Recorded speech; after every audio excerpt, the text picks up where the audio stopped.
subscribe. ایک بار ایک بزرگ عامر ابن قیس کا گزر کسی جنگل میں ہوا جہاں سانپ بکثرت تھے۔ آپ نے وہیں سانپوں کے جنگل میں اقامت کی اور نماز پڑھنی شروع کر دی۔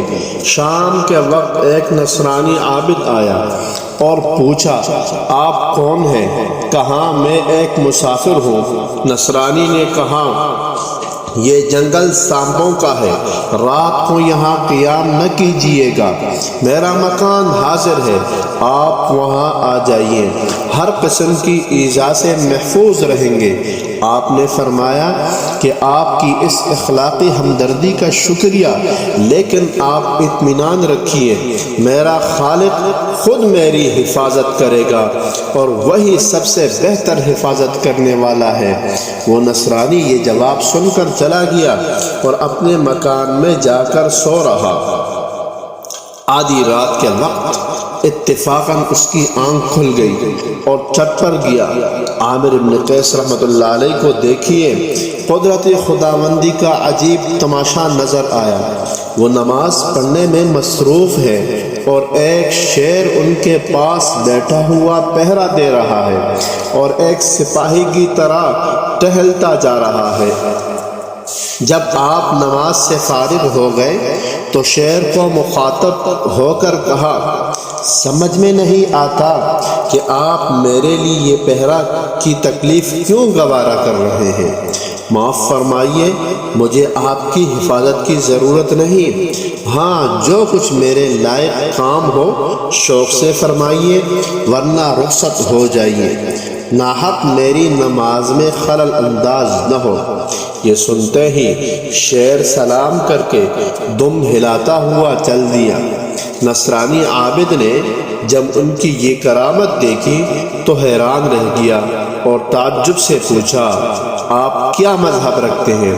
کہا، میں ایک گنہگار مسلمان ہوں۔ نصرانی نے کہا، سبحان اللہ، سبحان اللہ، سبحان اللہ۔ جب اس مذہب کے گنہگار ایسے باکمال، خدا پرست اور فرشتے ہوتے ہیں تو اس مذہب کے اچھوں کا تو کہنا ہی کیا ہوگا، یہ کہتے ہی مشرف اسلام ہو گیا۔ نماز کی بدولت بڑی بڑی مصیبتیں ٹل جاتی ہیں۔ نماز کی بدولت بڑی بڑی مصیبتیں ٹل جاتی ہیں۔ حضرت وہب بن منبہ رضی اللہ تعالیٰ عنہ کہتے ہیں کہ نماز کے برابر کسی اور چیز سے حاجات کی طلب نہیں ہوتی، یعنی نماز سے بڑھ کر قضاء حاجت کے لیے کوئی چیز نہیں۔ اس واسطے تو اللہ تعالیٰ فرماتے ہیں کہ تم نماز اور صبر کے ذریعے سے استعانت اور مدد مانگو۔ بزرگان دین کے واقعات تاریخ اسلام میں بھرے پڑے ہیں، ان سے معلوم ہوتا ہے کہ نماز کی بدولت ان سے بڑی بڑی مصیبتیں ٹل گئی۔ جس وقت ان پر کوئی مصیبت، آفت اور بلا آتی تھی تو فوراً نماز کی طرف متوجہ ہو جاتے تھے اور ان کو نجات مل جاتی تھی۔ پس جو شخص 5 وقت کی نمازیں پوری پابندی کے ساتھ ادا کرتا رہا تو خدا تعالیٰ اس کو تمام دینی و دنیاوی مصائب و آلام سے نجات دے گا اور دونوں جہانوں میں یہ آدمی فائز المراب یعنی کامیاب ہوگا۔ باری تعالیٰ حضرت یونس علیہ السلام کے قصے میں فرماتے ہیں کہ اگر وہ خدا تعالیٰ کی تسبیح نہ پڑھتے تو قیامت تک ان کو خلاصی نہ ملتی۔ حضرت ابن عباس رضی اللہ تعالیٰ عنہ اس کی تفسیر میں یوں فرماتے ہیں کہ حضرت یونس علیہ السلام نماز نہ پڑھتے تو مچھلی کے پیٹ میں قیامت تک رہتے۔ پس معلوم ہوا کہ حضرت یونس علیہ السلام کو مچھلی کے پیٹ سے نجات دینے والی نماز ہی تھی۔ اللہ اللہ، نماز کی کیسی خوبیاں اور عظمتیں ہیں۔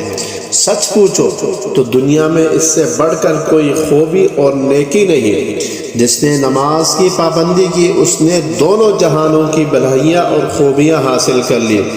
حضرت قتادہ رضی اللہ تعالیٰ عنہ فرماتے ہیں کہ حضرت دانیال علیہ السلام نے رسول کریم صلی اللہ علیہ وآلہ وسلم کی امت کی تعریف کرتے ہوئے فرمایا تھا کہ وہ لوگ ایسی 5 نمازیں پڑھتے ہیں جن کو اگر قوم نوح پڑھتی تو غرق نہ ہوتی، اگر قوم عاد پڑھتی تو اس پر آندھی مسلط نہ کی جاتی، اگر قوم سمود پڑھتی تو چیخ سے بے ہوش نہ ہو جاتی۔